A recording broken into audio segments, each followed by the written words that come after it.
Hello, everybody. Today, we're going to talk about living a happier, healthier life. What are some of the secrets for that? Well, I've broken it down to 4 things: diet, exercise, getting a good night's sleep, and mindfulness. So, those 4 things are probably the foundation of my life. I try to live that on a daily basis. Now, it's increased. These pillars of leading a healthy and happy life have changed. And I'll talk to you a little bit about that over the next 5 minutes. So let's talk about the 4 that I mentioned. Okay. Diet. What does that mean? It means don't overeat. Don't eat a lot of processed foods. Minimize your meat. Eat a lot of green leafy vegetables. Okay. As in terms of intermittent fasting, I'm not going to weigh in on that. But basically, it's common sense. If you eat in moderation, don't eat more than you exercise. You're going to do okay. Don't be overweight. Try to keep your weight, in a proper BMI, because what do we have in this country, United States, I'm talking about? We have an epidemic. We have an epidemic of periodontal disease, where 50% of the population has periodontal disease.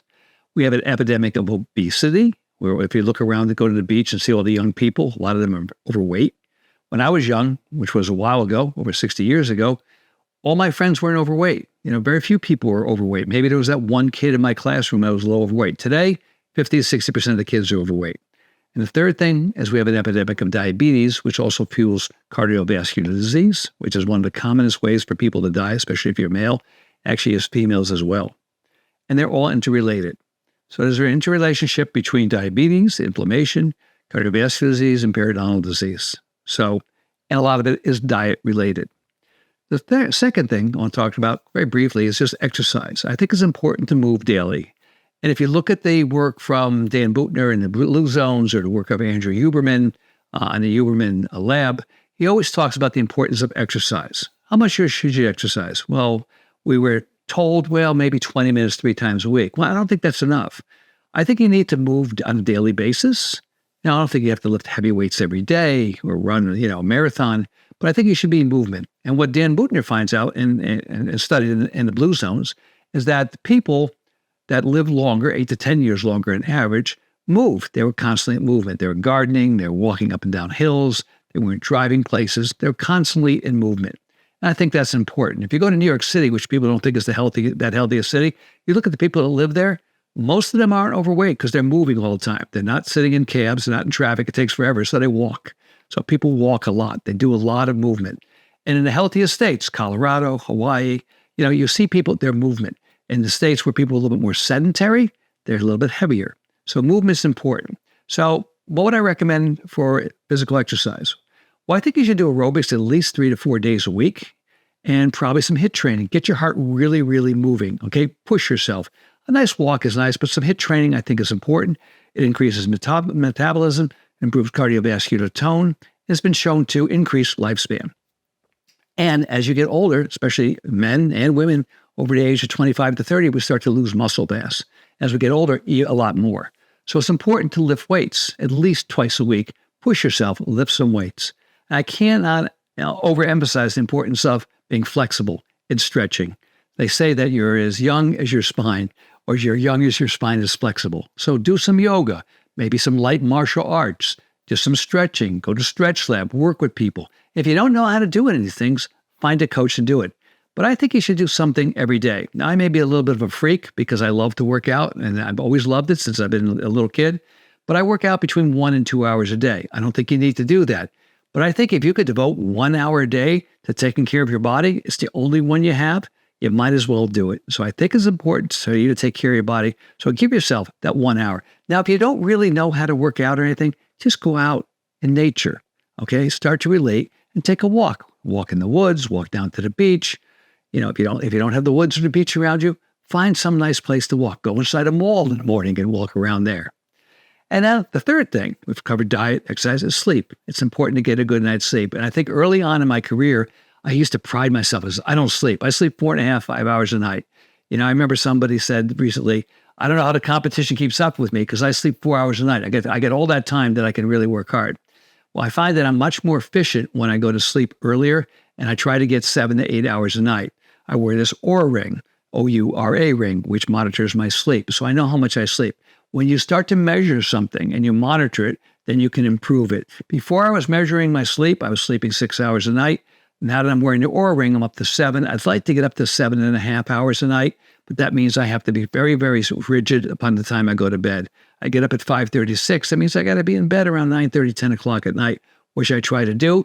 And I try to relax at that time. No TV in the bed.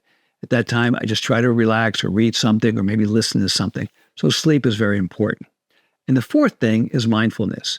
Now, what mindfulness is decreasing stress. And if you looked at the work of Dean Ornish, who did a lot of work about stress reduction, probably about 30 years ago, he found that when you reduce stress, you reduce the significance of cardiovascular disease. Now, stress can cause havoc with our body. It increases cortisol. It puts us into fight or flight. And we don't need to go into fight or flight anymore. We're not running from the tigers on the savannah anymore. We don't have to go out there and get our food. Most of us have food. You just pick it up and it's there for you. You're not really have to do this fight or flight, but we're doing it all the time, especially when we're on iPhones, which most of us are on 3 or 4 hours a day, or the computers. We're constantly being pushed. People are calling us. I turned off my phone during this video because I got 3 texts during it. They were buzzing all the time because people want me all the time. It's bah, bah, bah, bah. Drives you crazy. So what do? How do you quiet that mind? Because I can't get away from the phone. I can't get away from TV and people and all the volume of stuff that's coming at me. So what do? I try to take an hour a day by myself, not the exercise hour, different hour. Prayer, meditation, yoga, walking in the woods by myself. Get away from it all. I remember when I was growing up, my father used to say, "Hey, Mike, you're so selfish. You always got to run because we're going to dinner." I go, "Yeah, I am selfish." It's not selfish to take care of yourself. If you take care of yourself, you can take care of others better. The most important person, and you're the only one that's going to take care of them, is you. If you take care of yourself, you're going to have a better life, and then you can be of better service to others. The old example is like when an airplane goes down, what do they say to do? Put the air mask on your kid first? No, put it on yourself first, and then put it on your kids. You got to take care of yourself so you can take care of others. So those are the 4 main things that are very important: diet, exercise, sleep, and mindfulness. I added 2 others: decreasing inflammation. Now, those 4 things do decrease inflammation, but the paradigm shift in medicine has changed dramatically. It's no longer an infectious disease orientation. It's basically inflammation that leads to breakdown of our bodies, shortens telomeres, breaks down chromosomes, leads to more cancer, etc. And people that do really well usually have decreased inflammation. How do you monitor your inflammation? Well, you can take blood tests for that. You can look at C-reactive protein and methylproteinases and other things that are in your blood, and you can see what your inflammatory indices are.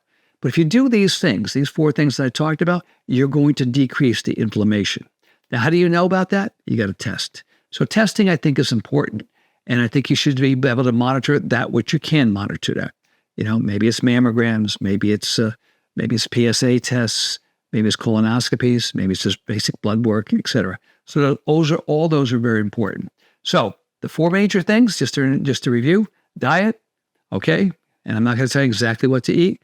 Exercise, I'm not going to tell you exactly what to do, but just do it daily. Sleep at least 7 hours. And mindfulness, do some prayer, meditation, those type of things. Yoga is very good. And if you look at all the people that talk about these things, Andrew Huberman talks about 8, 9 pillars of health, and they're all basically related to these things. There's some little twists on them, but they're all point to the same thing. And it's basically living a healthy lifestyle. Now, we as healthcare professionals, Kirk Barrett talks about us as being professional athletes. We can't do our job unless we're fit. And I know for many years I had back pain, and it was every time I had to do a 3-hour procedure, I go, I gotta get through this procedure. Yeah, not like that anymore. I was able to do the things to get my body healthy enough and decrease the inflammation so that I feel good at work. And I've been doing this a long time. So be the gift to yourself, everybody, so you can be the gift to others. Have a great day.